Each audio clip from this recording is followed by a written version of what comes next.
Si Basag, nabasag si Basag. Sabi niya, Doc, nakagat ako ng aso. After 14 days, namatay ang aso dahil may rabies pala.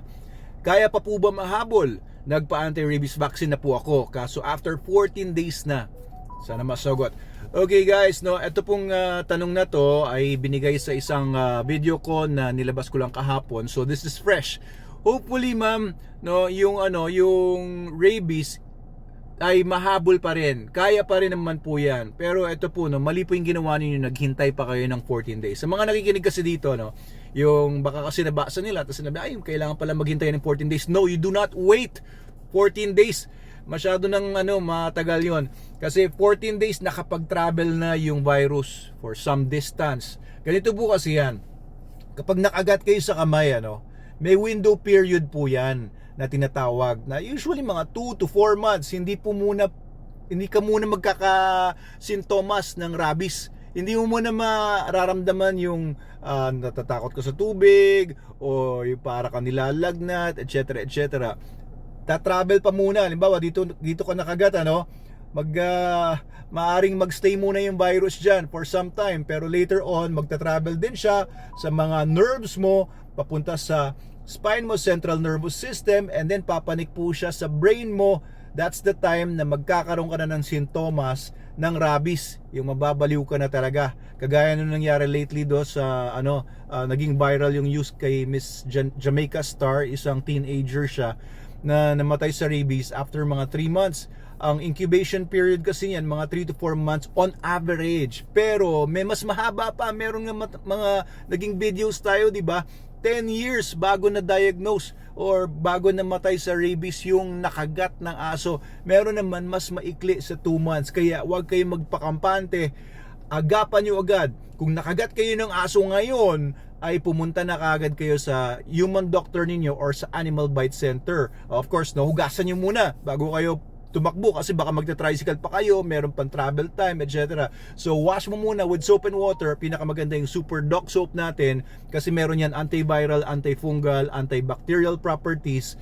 Or kung wala talaga kayong Super Doc soap kasi hindi kayo nakabili, available nga pala sa dealers yung nationwide sa TikTok, Lazada, and Shopee. And kung wala kayong ganyan, ay po kayo, antibacterial soap, pinakamaganda, may mga ibang brands like Safeguard, Dr. Wong, Dr. Kaufman, yung mga ganyan. Tapos wash nyo thoroughly, pumunta na po kagad kayo sa inyong human doctor para magpa-injection ng anti-rabies and anti-tetanus na rin kung malalim-lalim lalo na yung sugat. Okay, wag magpakampante. Go to your human doctor kagad. Ito kasi si Miss or Sir, basag na basag si Basag, ay naghintay pa ng 14 days. At ayun nga, sabi may rabies daw yung aso after 14 days namatay. Pero ito ang tanong ko, sino nagsabing may rabies nga yung aso? Baka naman napraning lang kayo masyado ngayon. Kasi ang rabies sa aso, kung talagang yung aso ay namatay dahil sa rabies at hindi man kung ano mga iba pang mga sakit, nakikita po yan sa utak ng aso sa microscope. May mga tinatawag na mga Negri bodies na makikita sa utak. Hindi po yan makikita sa mga sintomas lang. Pag sinabi, ay yung aso namatay may rabies kasi bumubula yung bibig, baka naman nakakagat lang, nakakain lang ng palaka. O kaya yung aso namatay dahil takot sa tubig at nangangagat. Baka naman may ibang sira sa utak. Baka naman may sira lang sa utak yung aso for some other reason rather than rabies. Okay, pero kung talaga na-diagnose sa rabies yung aso, syempre nakakapraning po yun, lalo na kung kinagat kayo tapos pinabayaan po ninyo. Huwag niyong pababayaan pag nakagat po kayo ng aso or ng mga pusa. Ito po kasi every year more than 1,000 dogs ang nadadiagnose na may rabies. More than 1,000 dogs. Although mga 200 to 300 humans ang namamatay sa Pilipinas pa lang dahil sa rabies every year.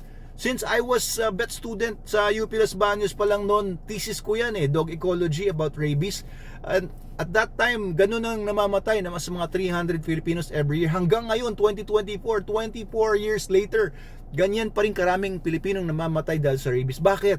Ang vector po niyan, mostly dogs. May konting cats. Yun lang naman yung mga vectors natin dito sa Pilipinas ng rabies. Wala naman tayo ditong vampire bats, raccoons, etc.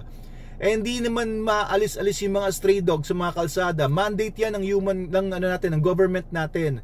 Kailangan alisin yung mga stray dog sa mga kalsada. Sa subdivision pa lang nga namin sa San Martin sa Angono ay sumulat na kami sa munisipyo.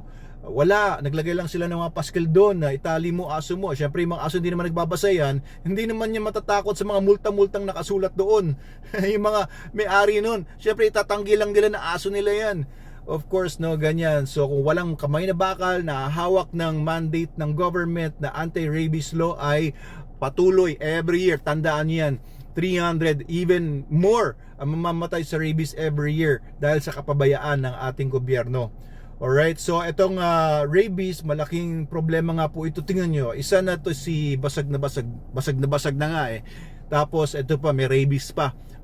Di natin alam, no? Sana hindi naman po totoo. Sana maagapan pa yung yung case po ninyo.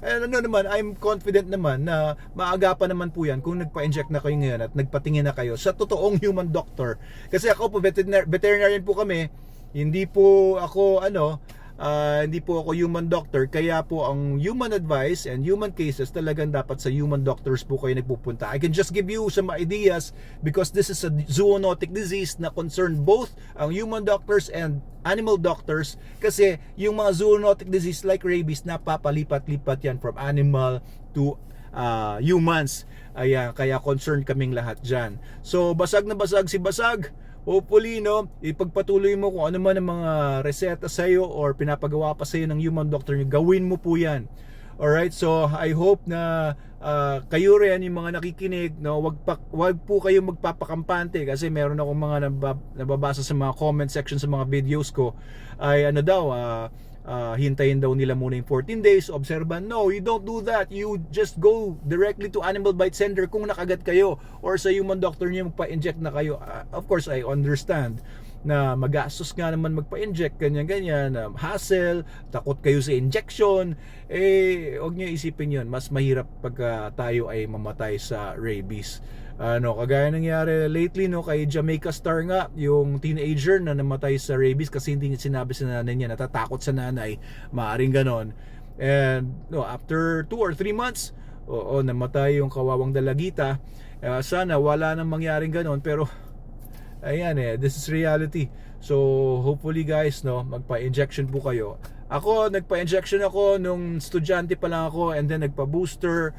Kahit hindi naman ako nakagat ng aso, pwede nyo pong gawin yan if you want to be safe, no? Kung kayo po ay laging exposed sa mga dogs, nagre-rescue ng mga dogs and mga cats, malaki exposure ninyo sa potential rabies case, ay magpa-inject na kayo to be sure, di ba? Prevention kasi is better than cure. Okay, so yun lang po, Doc Abel Manalo po. If you're not following yet, if you're not subscribed, please follow and subscribe to our page, our channels sa TikTok, YouTube, and Facebook. Instagram, medyo hindi ko masyadong ginagalaw ngayon, pero kung nakita nyo na medyo useful po to sa inyo, I'm sure useful din to sa ibang tao, please share this video also. Thank you po.